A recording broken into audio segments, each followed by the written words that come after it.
Hello anime देखने वाले भाई और बहनों, स्वागत है आपको एनिमे जोन यूट्यूब चैनल पे। आप सबको तो पता ही है साकामोतो डेज की पार्ट 2 रोमांचक होता जा रहा है, तो इसीलिए आज हम साकामोतो डेज की पार्ट 2 का एपिसोड नंबर 3 को अनबॉक्सिंग करने वाले हैं। क्योंकि शिन और सौ की लड़ाई में शिन की बॉडी बहुत बुरी तरह इंजर्ड हुआ था, इसीलिए साकामोतो शिन और लू को लेके मिया क्लिनिक पे गया हुआ होता है। तो मिया क्लिनिक एक फिजिकल थेरेपी क्लिनिक है जिसकी डॉक्टर एक 98 साल की बूढ़ी औरत है। एक्चुअली वो बूढ़ी औरत एक एक्यूपंक्चरर है, मतलब जो बॉडी में पिन डाल के सारे डिजीज ठीक करती है। शिन की बॉडी में सुई चुभाने के बाद शिन को थोड़ा रिलैक्स लगता है और उसके बॉडी में दर्द भी थोड़ा कम होता है। ये देख के साकामोतो बोलता है कि मिया दादी का लाजवाब ट्रीटमेंट के लिए वो अंडरवर्ल्ड में बहुत ज्यादा फेमस है। दादी अपने हाथों से कितना भी बड़ा जख्म को चुटकी में ठीक कर देती है, इसीलिए अंडरवर्ल्ड में दादी के हाथ को सब भगवान के हाथ भी मानते हैं। ये सुन के लू और शिन दोनों चौंक जाते हैं। उसके बाद शिन दादी से पूछता है कि दादी, मैं सुई चुभाकर और कितना टाइम रेस्ट करूं? पर दादी बोलती है, जिस तरह तुमने अपना न्यू एबिलिटी को यूज किया है, तुम्हें पूरा दिन रेस्ट करना चाहिए। उसके बाद मिया दादी लू को मिसो की सूप पीने के लिए देती है, जिसे पी के लू भी थोड़ी अच्छी फील करती है। इन दोनों के बाद दादी साकामोतो को चेकअप करने बुलाती है। साकामोतो को देख के दादी पूछती है, इसके बाद शायद तुम उन सब का पसली तोड़ने जाने वाले हो। मैंने सही कहा ना? क्योंकि साकामोतो गुस्से में था तो दादी उसके शरीर का गुस्सा होने वाला प्रेशर पॉइंट को दबाने लगते हैं और बोलती है कि अगर तुम गुस्से में हो तो तुम्हें दर्द होगा। पर साकामोतो मना करता है और बोलता है कि नहीं, मुझे दर्द नहीं हुआ, पर असल में उसे बहुत ज्यादा दर्द हो रहा था। ये देख के दादी बोलती है कि तुम अपने प्राइम टाइम के मुकाबले सिर्फ 30% ही स्ट्रॉन्ग हो। उसके बाद साकामोतो लू और शिन को दादी के पास छोड़ के वहाँ से जाने के लिए निकलता है, पर तभी अचानक दादी अपनी एल्बो से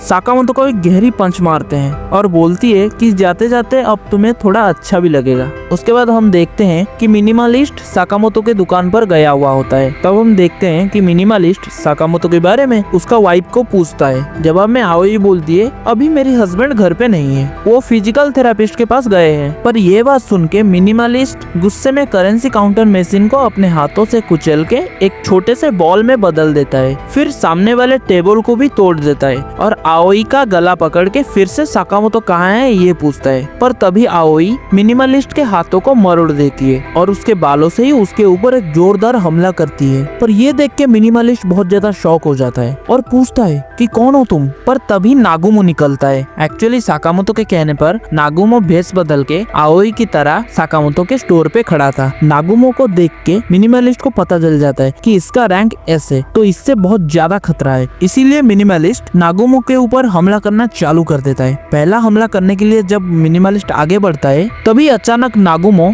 एक चाकू को उसके गर्दन के पास लाके उसके पीछे खड़ा हो जाता है, पर मिनिमलिस्ट भी उसके हमले से बच जाता है। दूसरी ओर हेइसुके एक बड़े टावर के ऊपर से डेथ रो इनमेट के मेंबर्स को ढूंढने के लिए कोशिश कर रहा होता है। तभी नीचे से वो अपार्ट को देखता है जो एक आदमी के साथ कुछ बात कर रहा था। इसी मौके में हेइसुके अपार्ट के ऊपर एक गोली चला देता है, पर उस गोली को अपार्ट अपने धागों की मदद से रोक देता है। इसके बाद अपार्ट को हेइसुके का लोकेशन मिल जाता है, तो वो अपनी धागों के मदद से हेइसुके के पास उड़ता हुआ पहुंच जाता है। ये देख के हेइसुके जब दूसरी गोली मारने जाता है, तभी अपार्ट अपने धागों से उसके बंदूक को 4 टुकड़ों में काट देता है और हेइसुके को अपने धागों से बांध देता है। उसके बाद एक ऊपर आने वाली लिफ्ट से साकामोतो निकलता है एंड अपार्ट को एक बिजली की स्पीड से मुक्का मारता है। बेसिकली हेइसुके अपार्ट के ऊपर गोली चलाने से पहले ही साकामोतो के ऊपर एक गोली चला दिया था, जिसके मदद से साकामोतो हेइसुके का लोकेशन ढूंढ पाया और उसे बचा पाया। बट फिर अपार्ट बोलता है, मुझे इतने जोर से बस वही मार सकता है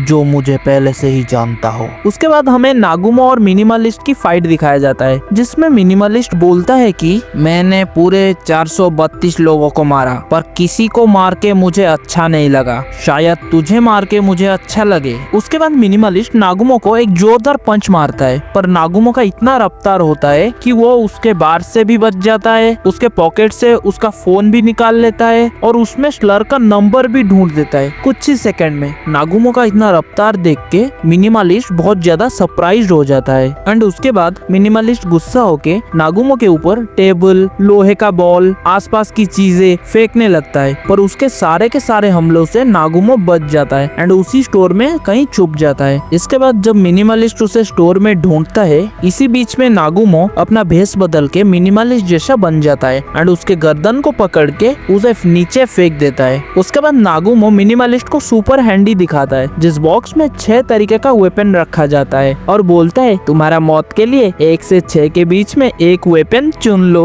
और ये सुन के मिनिमलिस्ट नागुमो के ऊपर फिर से हमला करना स्टार्ट कर देता है, जिसे देख के नागुमो बोलता है लगता है ये चूज नहीं करेगा, अब मुझे ही कुछ करना पड़ेगा। ये बोल के नागुमो एक डाइस निकालता है और अपने हाथों को घुमा के वो डाइस को गायब भी कर देता है, पर गायब होने वाला डाइस मिनिमलिस्ट के मुंह से निकलता है, जिसका नंबर 3 होता है। पर नागुमो के 6 अस्त्रों में नंबर 3 में एक बड़ा सा कोल्ड ड्रिंक ओपनर था, जिसे यूज करके नागुमो सीधा मिनिमलिस्ट के सर को धड़ से अलग कर देता है एंड यही पे मिनिमलिस्ट का चैप्टर भी क्लोज होता है। इसके बाद हम साकामोतो और एपार्ट की फाइट देखते हैं, जहाँ पे एपार्ट बार बार साकामोतो के ऊपर अपने धागों से हमला करता रहता है एंड साकामोतो भी उसके हर हमले से बचता रहता है और सोचता है कि वो पतला क्यों नहीं हो पा रहा है, शायद उस मियाँ दादी ने ही उसके ऊपर कुछ किया हो। इसी बीच में एपार्ट अपने धागों को साकामोतो के पैर में फंसा के उसे जोर से खींचता है, पर खींचते हुए साकामोतो पास में रखा हुआ टावर की मॉडल को जोर से एपार्ट के ऊपर फेंकता है, जिसको एपार्ट अपने धागों से रोक देता है और जाके उस बिखरा हुआ मॉडल को सजाने लगता है, क्योंकि उसे साफ सुथरा रहना पसंद है। पर इसी दौरान साकामोतो पतला होने के लिए भी एक्सरसाइज करने लगता है, पर इसका कुछ असर नहीं होता है एंड साकामोतो मोटा का मोटा ही रहता है। तभी अचानक एपार्ट अपने धागों से साकामोतो को चारों तरफ से बांध देता है, पर साकामोतो फिर से अपने फ्लेक्सिबिलिटी के मदद से उस धागों से निकल जाता है। एक्चुअली मियाँ दादी के क्लिनिक पर मियाँ दादी साकामोतो की सेइका टोंडेन नाम की एक प्रेशर पॉइंट पे मारे थे, इसीलिए साकामोतो अपना बॉडी वेट घटा नहीं पा रहा है। ये बात साकामोतो को समझ आता है एंड अब अपने 30% स्ट्रेंथ को 100% स्ट्रेंथ में कन्वर्ट करने के लिए साकामोतो को अब अपने मोटे शरीर के साथ ही लड़ना होगा। उसके बाद जब फिर से एपार्ट साकामोतो के ऊपर हमला करता है, तभी साकामोतो रफ्तार के साथ उसके पीछे जाके एक जोरदार पंच मारता है। फिर साकामोतो और एपार्ट का फाइट इंटरेस्टिंग होने लगता है एंड दोनों ही फाइट करते करते उस टावर से नीचे गिर जाते हैं, पर हवा में भी